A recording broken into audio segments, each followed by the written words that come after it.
nañu na nguur wane ni dañu luubal koom-koom mu jàpp ñu yóbbu ñu kaso ñun ñi ñuy rendre compte amul dara luñ ñu reproché et des organes audité nañ ñu au niveau de OSIWA au niveau de Oxfam au niveau de ñeneen ak ñeneen des ONG étrangères il n'y a pas que des ONG étrangères qui opèrent au Sénégal il y a des ONG bien sénégalaises d'identité sénégalaise pourquoi aujourd'hui l'État s'attaque à ENDA Ligue Afrique francophone et ne s'attaque pas à GREC pourquoi état bi attaqué wul GREC Union européenne ci législative yi woo nañ leen ne leen dafa mel ni da ngeen di financer Y'en a marre parce que ils veulent partir en politique ils veulent briguer les sièges de l'Assemblée nationale coow loolu jóg na fi suivre ngeen coow loolu parce que ils pensaient que Fadel voulait aller aux élections législatives et c'est important ñu préciser élément yooyu yëpp donc te musuñu ànd ak état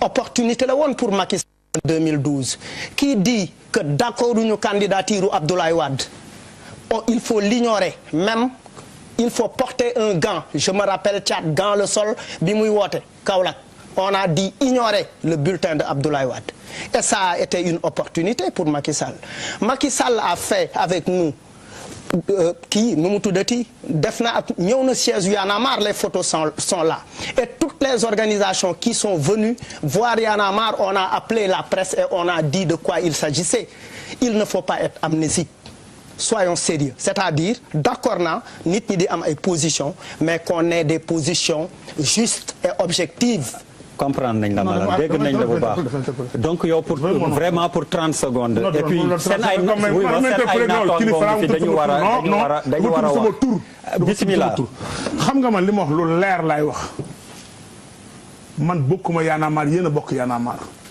yéen a toog réfléchir jox Sénégalais benn plan ngeen lii lañu gëm loolu ñu dem ba ci biir la ngeen wane woon ak li am du benn. c'est pas vrai ce que tu dis. waaw même Maguette doguma la ce n'est pas vrai ce que tu dis. doguma la ce que tu dis. ne le dis pas non déglu ko. ce débat là.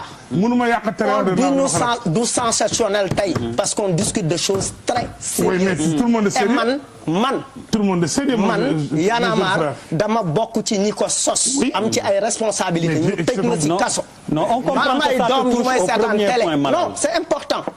c'est important je ne veux pas à travers d'une émission jouer au gosse politique du ma sa rak du affaire u rak ak c'est une affaire d'émission c'est une affaire d'opinion ñu wax Malal tu lui accordes quand même ce droit là voilà merci de m'accorder de lui laisser dama ne ñoom ñoo gëmloo Sénégalais yi ni seeni mbir laalum xaalis bokku ci ñoo ko gëmloo réew mi c'est pas vrai waaw dama ni je prends témoin au Sénégalais ñi may xool télévision amul benn Sénégalais bu mus a gëm ni Y'en a marre ngi manipuler ay 300 millions amul ci réew mi wala ñu woon loolu réew mi c'est que ko ay naxaatekat lañ dañ doon nax réew mi dëgg gi moo feeñ bu dëgg feeñ il faut l'assumer da ngeen doon lekk xaalisu tubaab yi yëf yi toj na da ngeen koy assumer un point un trait. voilà Bouba coow li bëri na.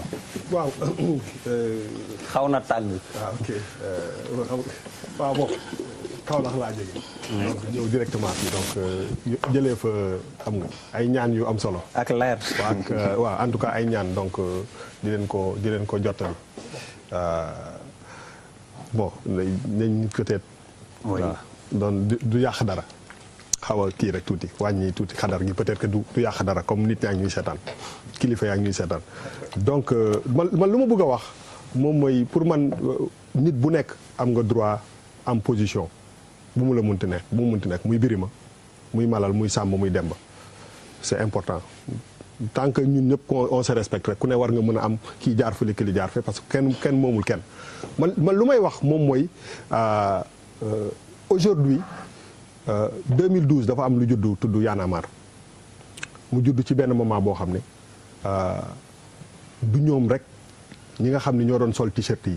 nekk ci tali yi ñoom ñoo doon waa Y'en a marre dañ ko commencé nit ñu bëri ànd seeg ñoom ñu bëri ñu solul t-shirt ànd ci même quand je dis ànd moom mooy ànd ci même esprit ànd ci xeex boobu jural Sénégal ndam te ndam loolu ki ci njëkk a gën a bénéficier wu mooy président Macky Sall parce que moment bi ñuy xeex peut-être que yombul woon. nit jël risque yooyu te man tout le temps rek damay revenir sur ça parce que dara xëyul sotti moment bi ñuy taxaw ñu leen di dóor quand même moment boobu kenn waxul woon waxi 100 millions et 300 millions c'est des Sénégalais c'est des jeunes qui ont commencé un combat ñu dem ba ci biir yaakaar ni seen combat boobu war nañ ko organiser pour que mu nekk liggéey parce que pour man liggéey laa ko jëlee parce que der ji nga boo jëlee kii yi nu mu tudd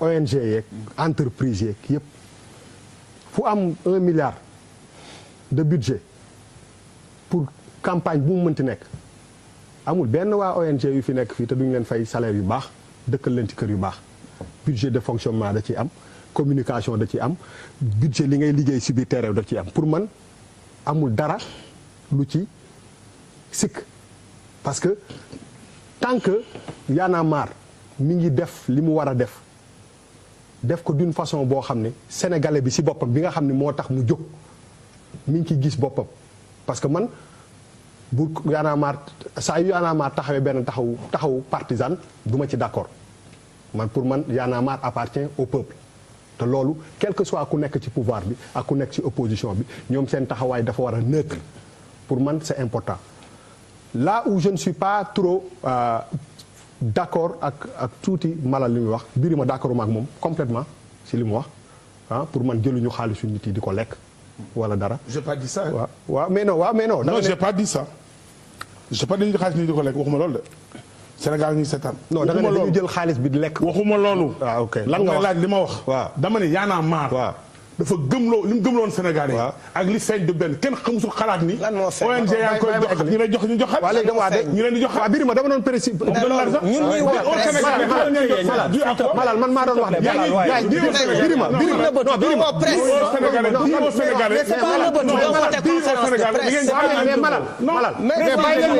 non mais dama doon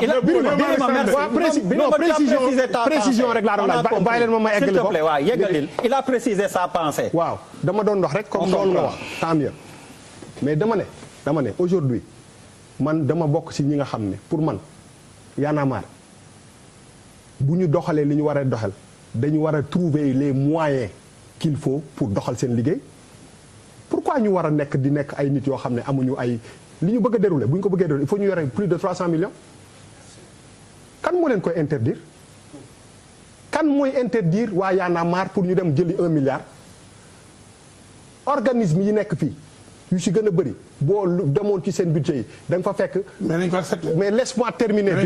Birima da nga may bàyyi ma non bu ngay wax dama la déglu da nga may déglu. xam nga lan déedéet voilà bul ma dagg. non bàyyi ma ma egg da nga may bàyyi ma eggali parce que xam nga lan moo la intéressé. fu mu nekk nii noo ma jaxase bàyyi ma ma wax. non dama la respecté bi ngay wax respecté ma. loolu rek laa la laaj.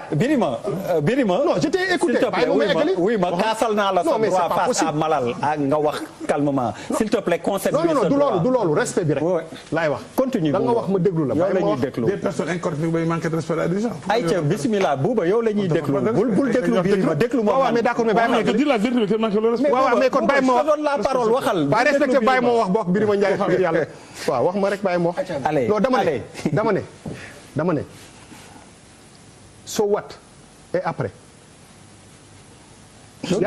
defal ndànk.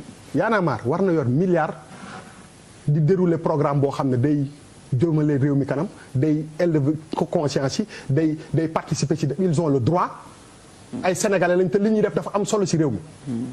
là où je ne suis pas d'accord avec Malal.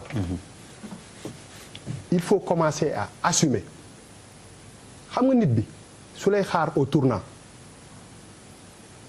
da ngay teel a fësal sa bopp man li may reprocher à Y'en a marre mooy que aller plus loin que ça aller plus loin que 300 millions jël leen 1 milliard soo leen mënee changer conscience su jeunesse bi soo leen mënee fexe ba Sénégalais yi avancé jël leen 10 milliards et après c'est-à-dire que man mon problème n'est pas là aujourd'hui kenn réew mi fii nit yaa ngi jël ay milliards yi de façon projet bu nekk ce qu'il faut réew mi tabax la ku nekk rek daf bàyyi ma terminer ku nekk ak sa brique bi ñu ciy teg ku ne ak brique bi ñu ci teg ñoom brique bi ñuy teg ci édifice bi dafa am importance il faut que ñu clair si affaire Y'en a marre parce que depuis waxu Lamine Diack bi ba léegi si Y'en a marre jël benn ñu jox benn billet d'avion sax pour une conférence ça devient un scandale là où je ne suis pas d'accord avec eux commencé leen fësal avant dara nit ñi topp leen si il faut que voile boobu ñu lever ko